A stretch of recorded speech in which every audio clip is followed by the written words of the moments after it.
Oh, a fair warning here. I used my microphone wrong and it didn't record through the Yeti. It recorded through my lovely Realtek Array microphone built into my shitty little laptop. So it's peaking, it's disgusting, and I hate it. But you're getting it anyways. So hope I can edit this enough to make it sound okay.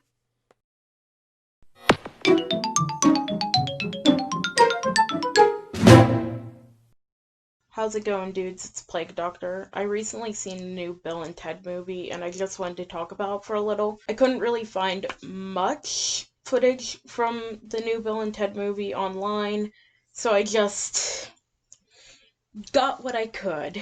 But anyway, Bill and Ted was like one of my favorite movies as a kid, so obviously it was cool to see that they were doing something with it.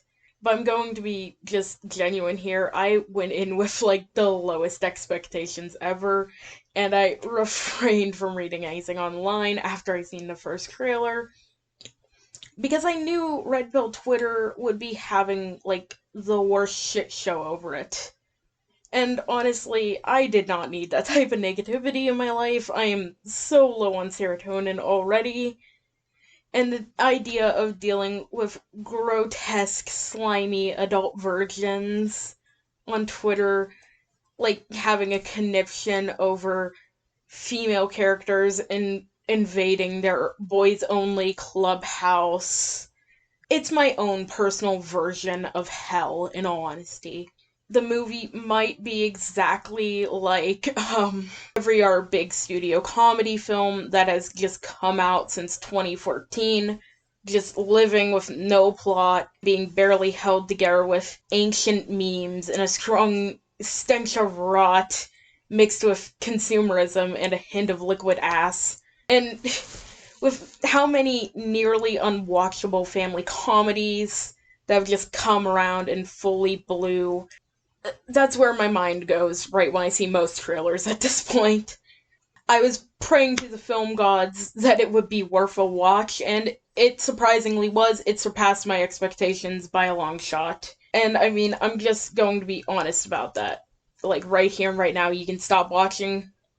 It was decent. But there were, like, a lot of things I was weirdly worried about, and honestly, I was, like, really terrified for, like, the legacy of Rufus for some reason. Like, what were they going to do? Were they just not going to mention him, or, like, try to recast George Carlin? Hell knows that just wouldn't have worked.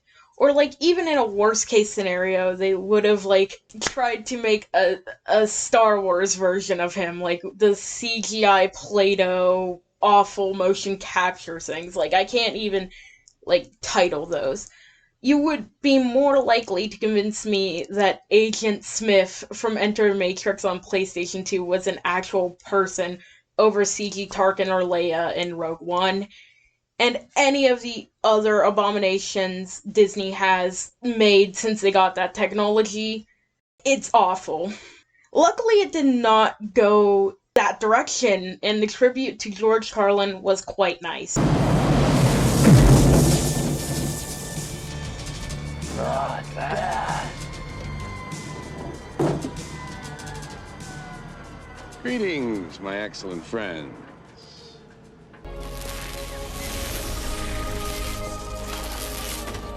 Rufus. Greetings, my excellent friend. What you're looking at is the Gentlemen. original phone booth that I used on my first. My eyes sweated. They ended up using Rufus's daughter Kelly to fill the space as the person with the time travel pod. Do we know you? I'm Kelly. Wait, you're Rufus's daughter. I am. And I've been wanting to meet you my whole life. Kristen Shaw, I think that's their name, did an amazing job with this. Like, they were a good fill-in. I don't think they were no Rufus, but I quite enjoyed her as a character. Another thing I'm going to just say right now, because I already know there's a lot of people who were really snobby about this film. Bill and Ted lives with films that are mostly amazing just because people have a lot of nostalgia attached to them. Like, I'll be the first one to tell you half my favorite movies from my childhood are objectively just not great. But they're treasure to me, honestly. So obviously, I went in not expecting a cinematic masterpiece, because objectively, Bill and Ted was never a masterpiece. It's a late 80s teen comedy. It's not high cinema. You can't be judging it like freaking Citizen Kane, okay? Like, it's like if you go into a Circle K, you're not expecting a gourmet delicacy cooked to perfection and still warm. You're expecting a slightly burnt taquito off a roller that has just gotten ever so slightly cold by the time you eat it. And that's the taste you went there exactly for. You're not going there for anything better than that. So we're judging this film like a Circle K taquito. Good for what it is. Amazing for what it is, in fact. Like, fuck, I want a taquito right now. And I'll say it here, I kinda loved it. Despite its flaws, and I mean, there were, like, a shit ton of flaws. I mean, the whole entire thing was basically flawed. But I would say, for the most part, all the flaws are harmless. And I am nitpicking because I am an internet commentator with nothing better to do. So, it wasn't as humorous as Excellent Adventure or Bogus Journey, but it was most adequate. There are a few scenes that just got me, like, having a strong exhale through my nose, but nothing that hit like Evil Ted talking about how he has a full-on robot chubby. I got a full-on robot chubby. Later, Evil Ted. Honestly, there is not that much in the way of humor in this film at all, but we got a robot sent to kill Bill and Ted named Dennis Caleb McCoy, and he's basically just like if Dennis Murphy had an unholy love child with a Pokemon. Like, good for him. I love that for him. He had great comedic timing. His delivery of his lines was, like, spot on, in my opinion. Like, you couldn't get better than that. Also, we got Daddy Def back. Oh my god, I fucking love Daddy Def. Okay, like, Grim Reaper here, my boy, the bass boy. I just love everything about Def, okay? I love the scene where the girls are, like, trying to convince Def to, like, you know, give them big up, and they're going over his music and, like, stroking his ego, and, I mean, I felt like they were talking to me. I am a pasty-ass bitch who plays bass guitar, and my new anthem is now Too Pale to Cry. I love that for me, I love that for him. Def is amazing, okay? Alex Winter, he just across the board, like, went balls deep into Bill and came out semi-shoved and ready for more. I mean, he did great. It was like no time had passed for him in doing this role, and I love that. At first I felt like, Keanu Reeves was just not going in as strong with the Ted character, but upon second watching alongside the R2 films, he was very consistent. I mean, Ted is just supposed to be really sweet and adorable. That is just his character, and he pulls it off fine. I mean, that's Ted. But what I think really threw it off completely was Keanu Reeves' voice has physically changed so much. It did not feel as much like Ted, and by that I mean it just was so deep, and it didn't come off as, like, teenage stoner, it came off as Keanu Reeves, you know? I mean, that man is, like, on his fifth puberty. His nads must be hanging down by his knees. He needs a bra for them at this point. With how many voice drops he's had over years, you know it's gonna be like that. Your stepmom is cute, though. Shut up, Ted. Remember when I asked her to the prom? Shut up, Ted! And we both invited her to the prom when she was a senior and we were freshmen. Yeah. Honestly, seeing Alex Winter and Keanu Reeves work together again was just all I needed. It hits hard in all the good spots. It gives you serotonin for a good little bit, and I just think that's what all of us needed from this in general. In my opinion, where this movie did worst was in Billy and Sia's plot. Like, the side plot they gave them alongside the whole, like, time travel telephone thing that Bill and Ted have. It was bad. It was not good, okay? I mean, I feel like I'm the minority. I really loved Billy and Sia. And being, like, a massive fan of Bridgette Lundy Paine, I was so happy to see them cast in anything, especially, like, alongside one of my other favorite actors. And I was beyond happy about the idea of daughters. I thought that was cool. I thought it was different from what I expected, if there ever was going to be a continuation of Bill and Ted. The casting choices in this whole entire movie are amazing. But I absolutely hated their side plot. There was no use for it. The entire thing was just like a callback to Excellent Adventure with so much less charm and, like, no reason to exist. It was like, hey, you remember that first movie you loved so much?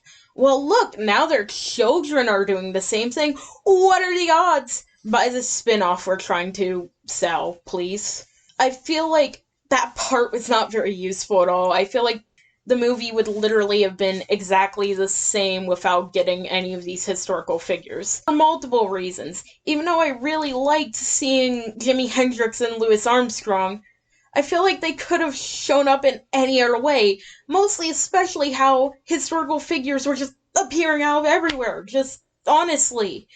And I had a few ideas, like, while watching this, that I just think would have worked better. And I mean, it's not like they probably would have. I mean, what do I know about screenwriting? But, like, I think it was super weird that the girls just watched their fathers going in that, like, stupid pod and go into the future. They were, like, maybe a 5-second run, and there was, like, a 2-minute, like, dialogue section. A problem, gentlemen. Potentially a very serious problem. About the music? About the music. They just want to talk to you. Dude, I got a very bad feeling about this. It'll be fine, Ted. They totally love us in the future, dude.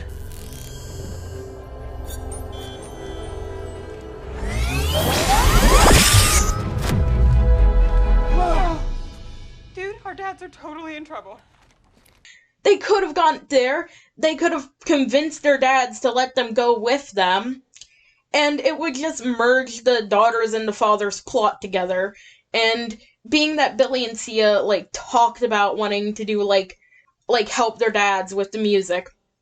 I feel so bad for them. They've been doing this on their own for the longest time. Yeah, I wish there was some way we could help them out, you know? Yeah. But how? They could have sat there with their phone and did GarageBand in the pod, you know? And while Bill and Ted are playing, like, time travel telephone, the girls could just throw something together in GarageBand and, like, then get sent to hell at Dave Grohl's house.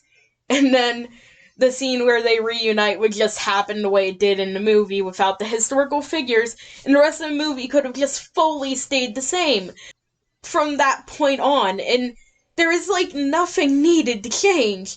And I just really wanted more scenes with them interacting. And honestly, I just want to bring this up. This movie already had a way more entertaining side plot already, like, put in there. Like, we could have been following the princesses this whole time. Like, they're trying to find a life where they're happier without Bill and Ted. And I just think the princesses were more interesting in regards to that. Just because it was a different plot than the first movie, you know?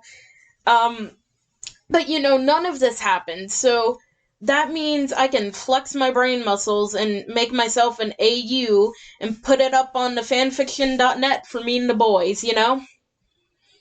One thing I will say, though, like, beyond anything else in this, the ending was so genuinely good. I couldn't come up or think of anything better. It left me with all the feel-good cues. It made me feel amazing, and I think that's what this movie is probably meant to do. The message was basically that it wasn't the song itself that united all of humanity across time and saved reality as we know it. It was the fact that everyone across the infinite universe was united in one thing, and that was music. And it could have been any song. It could have been freaking Wasn't Me. And it would have turned out exactly the same. It wasn't that. So we got Bill and Ted, these two lovable, stupid, like, guys who made the song that united the entire world. And it's great. And I guess here's the TLDR version of this.